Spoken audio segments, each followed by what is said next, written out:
Hi ಎಲ್ರಿಗೂ, ಹೇಗಿದ್ದೀರಾ? So ಈ ಒಂದು ವಿಡಿಯೋದಲ್ಲಿ ನಾನು ಅರಿಶಿಣದ ಎಲೆನ ಯೂಸ್ ಮಾಡಿಕೊಂಡು ಹಬೆ ವಡೆ ಮಾಡೋದನ್ನು ತೋರಿಸ್ತಾ ಇದ್ದೀನಿ. ಅದ್ರ ಜೊತೆಗೆ ಶೇಂಗಾ ಚಟ್ನಿ ಮಾಡೋದನ್ನು ತೋರಿಸ್ತಾ ಇದ್ದೀನಿ. So welcome back to my YouTube channel RKG Veeksha. Please subscribe ಆಗಿ ಸಪೋರ್ಟ್ ಮಾಡಿ ಅಂತ ಕೇಳ್ಕೊತೀನಿ. ಫಸ್ಟು ಹಬೆ ವಡೆ ಮಾಡೋದಕ್ಕೆ ನಾನಿಲ್ಲಿ ತೊಗರಿಬೇಳೆ, ಹೆಸರುಬೇಳೆ ಜೊತೆಗೆ ಕಡಲೆಬೇಳೆ ಇಷ್ಟನ್ನು ಒಂದೊಂದು ಗ್ಲಾಸ್ ಹಾಕ್ಕೊಂಡು 4 ಅವರ್ಸ್ ನೆನೆಸಿಟ್ಕೊಂಡಿದ್ದೀನಿ. 4 ಅವರ್ಸ್ ನೆಂದರೆ ಸಾಕಾಗತ್ತೆ.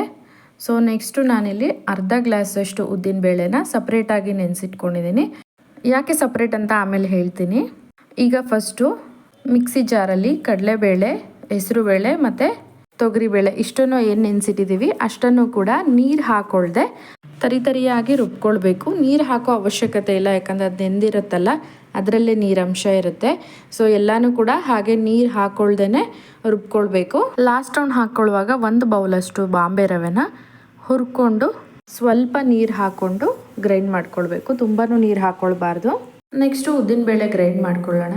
ಉದ್ದಿನಬೇಳೆ ಗ್ರೈಂಡ್ ಮಾಡ್ಕೊಳ್ಬೇಕಾದ್ರೆ ನಾನಿಲ್ಲಿ ಹಸಿಮೆಣಸಿನ್ಕಾಯಿ ಮತ್ತು ಶುಂಠಿ ಬೆಳ್ಳುಳ್ಳಿನ ಸೇರಿಸ್ಕೊಳ್ತಾ ಇದ್ದೀನಿ.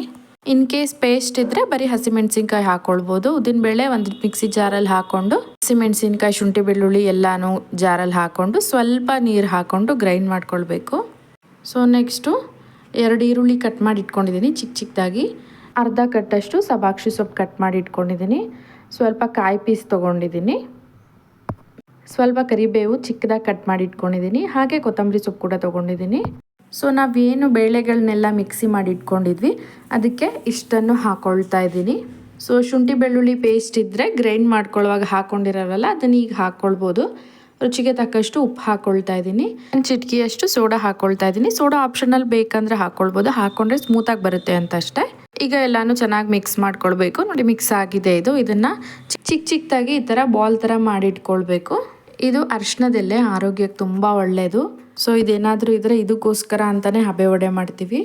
ಇದಿಲ್ಲ ಅಂತಂದರೆ ಬಾಳೆ ಎಲೆಯಲ್ಲಿ ಕೂಡ ಮಾಡ್ಕೊಳ್ಬೋದು ನಾವು. ಈಗ ಇದನ್ನೆಲ್ಲ ಚೆನ್ನಾಗಿ ವಾಶ್ ಮಾಡಿಕೊಂಡು ಚಿಕ್ಕದಾಗಿ ಕಟ್ ಮಾಡಿ ಇಟ್ಕೊಂಡಿದ್ದೀನಿ. ನೋಡಿ ಈ ಸೈಜಲ್ಲಿ ಕಟ್ ಮಾಡಿ ಇಟ್ಕೊಂಡಿದ್ದೀನಿ. ಸೊ ನಮ್ಮ ಮನೇಲಿರೋ ಇಡ್ಲಿ ಪ್ಲೇಟ್ಗೆ ಕರೆಕ್ಟಾಗಿ ಆಗೋ ಸೈಜಲ್ಲಿ ಕಟ್ ಮಾಡಿ ಇಟ್ಕೊಂಡಿದ್ದೀನಿ ನಾನು. ಈಗ ಇಡ್ಲಿ ಪ್ಲೇಟಲ್ಲಿ ಅರಿಶಿಣದೆಲೆ ಹಾಕ್ಬಿಟ್ಟು ನಾವೇನು ಬಾಲ್ ಮಾಡಿ ಇಟ್ಕೊಂಡಿದ್ವಿ ಅದನ್ನು ಇದರಲ್ಲಿ ಇಟ್ಬಿಟ್ಟು ಕ್ಲೋಸ್ ಮಾಡಿ ಇದನ್ನು ಸ್ಟೀಮಲ್ಲಿ ಬೇಯಿಸ್ಕೊಳ್ಳೋದು. 15 ಮಿನಿಟ್ಸ್ ಬೇಯಿಸ್ಕೊಳ್ಬೇಕು. ಸೊ ಲಾಸ್ಟಲ್ಲಿ ಒಂದು ಪ್ಲೇಟ್ ಮೇಲೆ 2 ಎಲೆನ ಹಾಕ್ಬಿಟ್ಟು ಈ ಥರ ಉಂಡೆ ಮಾಡಿ ಇಟ್ಕೊಂಡಿದ್ದೀನಿ, ಬೇಗ ಆಗುತ್ತೆ ಅಂತ.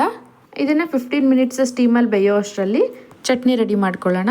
ಶೇಂಗಾ ಚಟ್ನಿ ಮಾಡೋದಕ್ಕೆ ನಾನು 1 ಬೌಲಷ್ಟು ಶೇಂಗಾ ಹುರಿದಿಟ್ಕೊಂಡಿದ್ದೀನಿ. ಸ್ವಲ್ಪ ಹುರಿಗಡಲೆ, ಕರಿಬೇವು ಕೂಡ ಹುರಿದಿಟ್ಕೊಂಡಿದ್ದೀನಿ. ಜೊತೆಗೆ ಬೆಳ್ಳುಳ್ಳಿ ಕೂಡ ಹುರಿದಿಟ್ಕೊಂಡಿದ್ದೀನಿ. ಒಂದು 4 ಹಸಿಮೆಣಸಿನ್ಕಾಯಿ ತೊಗೊಂಡಿದ್ದೀನಿ. ಜೊತೆಗೆ ರುಚಿಗೆ ತಕ್ಕಷ್ಟು ಉಪ್ಪು. ನಾನು ಖಾರ ಸ್ವಲ್ಪ ಕಡಿಮೆ ಹಾಕ್ತಾಯಿದ್ದೀನಿ, ಬೇಕಂದರೆ ಇನ್ನೂ ಸ್ವಲ್ಪ ಜಾಸ್ತಿ ಹಾಕ್ಕೊಳ್ಬೋದು. ಇಷ್ಟನ್ನು ಮಿಕ್ಸಿ ಜಾರಲ್ಲಿ ಹಾಕ್ಕೊಂಡು ಸ್ವಲ್ಪ ನೀರು ಹಾಕ್ಕೊಂಡು ಗ್ರೈಂಡ್ ಮಾಡಿಕೊಂಡ್ರೆ ಶೇಂಗಾ ಚಟ್ನಿ ರೆಡಿ ಆಗುತ್ತೆ.